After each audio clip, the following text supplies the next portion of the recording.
تاریخ انسانی کا وہ پہلا شخص جس نے اونچے اونچے مینار تعمیر کروائے اور آسمان پہ چڑھنے کی خواہش کی، دنیا کا وہ پہلا بادشاہ جس نے اپنے سر پہ تاج پہنا، وہ بادشاہ جس نے 40 سال اپنے سر پہ جوتے کھائے۔ آئیے دیکھتے ہیں تاریخ اسلام میں اس واقعے کو کیسے بیان کیا گیا۔ بسم اللہ الرحمن الرحیم۔ تاریخ کے اوراق میں ایک ایسا نام چھپا ہے جس نے زمین پہ پہلی بار شہنشائیت کی بنیاد رکھی اور خود کو خدا کہلوانے کا تکبر کیا۔ یہ قصہ نمرود بن کنان کا ہے جو نوح علیہ السلام کے پوتے کوش کا بیٹا تھا۔ اس نے عراق کے قدیم شہر بابل کو اپنا مرکز بنایا اور وہاں سے اپنی سلطنت کی حدود نینوا اور اشور اور شام تک پھیلا دی۔ وہ تاریخ کا پہلا بادشاہ تھا جس نے رعب اور دبدبے کے لیے اپنے سر پہ سونے کا تاج سجایا اور ستاروں کے علم کو اور جادو کو اپنی سیاست کا حصہ بنایا۔ نمرود کا غرور اس وقت اپنی انتہا کو پہنچ گیا جب اس نے قحط کے دنوں میں غلہ صرف ان لوگوں کو دینے کا قانون بنایا جو اسے اپنا معبود تسلیم کرتے تھے۔ لیکن اسی دور میں حق کی آواز بلند ہوئی اور حضرت ابراہیم علیہ السلام اس کے دربار میں حق کا پیغام لے کر پہنچے، اور اللہ سبحانہ و تعالیٰ فرماتا ہے، کیا تم نے اس شخص کے حال پر غور نہیں کیا جس نے ابراہیم سے جھگڑا کیا تھا؟ جھگڑا اس بات پر کہ ابراہیم کا رب کون ہے، اور اس بنا پر کہ اس شخص کو اللہ نے حکومت دے رکھی تھی۔ جب ابراہیم نے کہا کہ میرا رب وہ ہے جس کے اختیار میں زندگی اور موت ہے، تو اس نے جواب دیا، زندگی اور موت میرے اختیار میں ہے۔ ابراہیم نے کہا، اچھا، اللہ سورج کو مشرق سے نکالتا ہے تو اسے مغرب سے نکال کے لا۔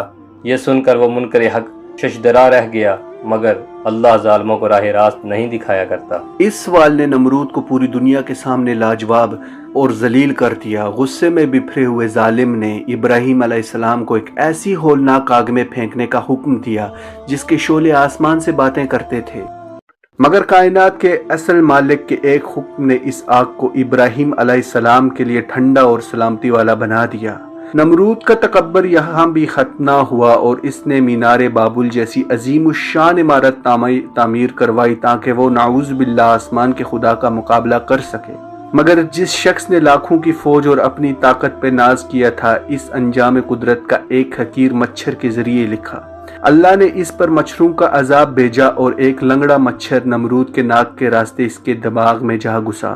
وہ بادشاہ جو لوگوں سے سجدے کرواتا تھا اب اس درد سے نجات کے لیے 40 سال تک اپنے ہی سر پہ جوتے کھاتا رہا اور آخر کار اس ذلت اور رسوائی کے ساتھ ہلاک ہو گیا، جو رہتی دنیا تک ہر اس شخص کے لیے عبرت ہے جو خالق کے سامنے سرکشی کرتا ہے۔